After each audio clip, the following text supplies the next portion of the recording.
Компания Эмаком Construction впервые в столице завершила строительство жилых комплексов Эмили Хаус и Эргеш-Ата и передала ключи от квартир. Всего в Эмаком было размещено 140 семей. Сегодня ключи от квартир получили 140 человек. Это первое вручение. Всего 2 объекта – Эргеш-Ата и Эмиль Хаус. Из-за коронавирусной инфекции стоимость квартир уменьшилась.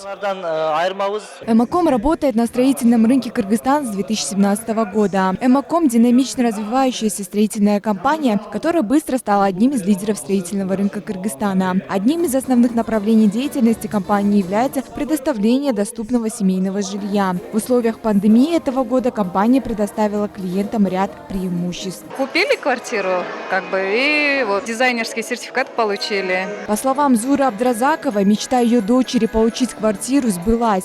И вот сегодня они получили ключи, которые выдавала строительная компания Эмаком. Получает моя дочка, и я пришла на вручение ключа. И очень рада, что хорошая компания, которая быстро и очень качественно строит дома.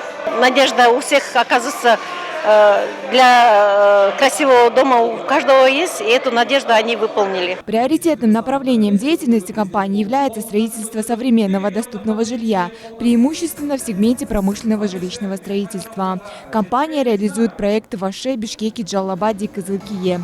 На сегодняшнем мероприятии строительная компания не только вручила ключи клиентам, но и разыграла различные подарки. Айджан Аманова, Гульчуро Казымкулов, Нью ТВ.